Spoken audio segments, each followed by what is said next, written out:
ఎన్నికల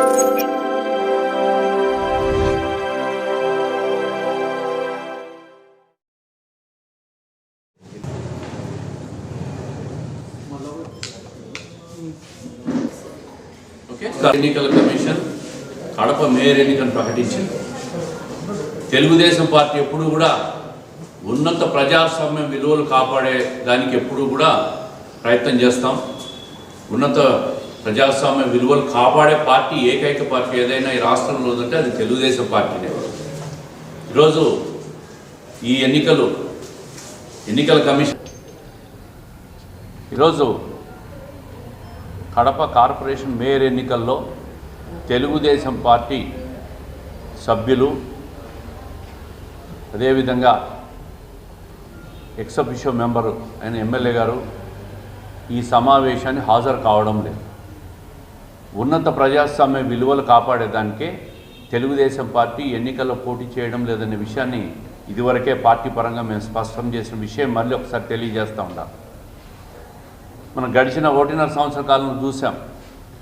గత ప్రభుత్వంలో వైకాపా కార్పొరేషన్ పాలనలో మేయర్ అవినీతికి పాల్పడినాడని చెప్పి ఆరోపణలు చేసి విజిలెన్స్ నివేదిక ఆధారంగా చట్టపరంగా తొలగించాం. ఎవరు ఎక్కడ అవినీతి చేసినా రాష్ట్ర ప్రభుత్వం ముఖ్యమంత్రి గారు ఖచ్చితంగా చర్యలు తీసుకుంటారనే విషయాన్ని వైకాపా వాళ్ళకి అర్థం కావాలా, ప్రజలకు కూడా ఒక నీతివంతమైన ప్రభుత్వాన్ని నడుపుతున్నామనే విషయం ప్రజలకు తెలియాలని చట్టపరంగా చర్యలు తీసుకొని మేయర్ను దించడమైంది.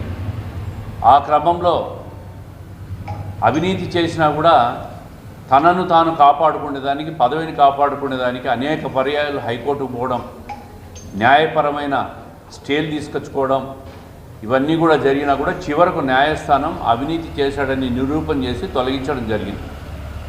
ఆ తర్వాత ఈరోజు మేయర్ ఎన్నికకు రావడం, దీనిపైన మళ్ళీ వైసీపీ వాళ్ళకు సంఖ్యాబలం ఉన్న తెలుగుదేశం పార్టీ పోటీ చేయడం లేదని చెప్పిన వాళ్ళల్లో వాళ్ళ కుమ్ములాటల కారణంగా ఈ ఎన్నిక వాయిదా వేసేదానికి, ఎన్నిక జరగకుండా చేసేదానికి వైసీపీ సభ్యులే హైకోర్టును ఆశ్రయించిన విషయం కూడా తెలియజేస్తూ ఉంటాం. దాని మీద వాదోపవాదం జరిగి నిన్న హైకోర్టు కూడా న్యాయ పరిధిలో ఎన్నికల కమిషన్ దాంట్లో జోక్యం చేసుకోమని చెప్పి వాళ్ళు వేసిన పిటిషనే కొట్టివేయడం కూడా చూసాం. అంటే దీని వెనక వాళ్ళల్లో వాళ్ళకే మేయర్ కాకూడదనే ఒక కక్షతో ఈ హైకోర్టులో కేసులు వేసి ఎన్నిక నిలుపుదల చేసే దాంట్లో వాళ్ళే భాగస్వాములైనారనే విషయాన్ని కూడా నేను స్పష్టం చేస్తూ ఉంటాను. ఈ ఎన్నికతో తెలుగుదేశం పార్టీకి కానీ, మాకు కానీ, మా సభ్యులకు కానీ ఎవరికీ సంబంధం లేదు. ఇది పార్టీ నిర్ణయం మేరకు పార్టీతో డిస్కస్ చేసిన తర్వాత ఈ ఎన్నికల్లో పోటీ చేయడం లేదనే విషయాన్ని కూడా మేము స్పష్టం చేస్తున్నాం. వాళ్ళల్లో వాళ్ళ చిక్కుల్లో మాకు సంబంధం లేదు, వాళ్ళల్లో వాళ్ళ వర్గ విభేదాలతో కూడా తెలుగుదేశం పార్టీకి సంబంధం లేదు.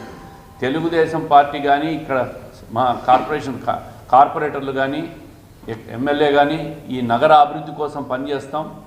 ఎవరు ఎన్నికైనా కూడా వాళ్ళను కూడా నగర అభివృద్ధి కోసం పనిచేయమని కోరుతాం. ప్రభుత్వ పరంగా వైసీపీ కార్పొరేషన్ కూడా అభివృద్ధి కోసం ప్రభుత్వ పరంగా అన్ని సహకారాలు అందిస్తామని తెలియజేస్తూ మరి ఈరోజు ఈ సమావేశానికి హాజరు కావడం లేదనే విషయాన్ని పత్రికా మూలంగా తెలియజేస్తూ ఉంటాం.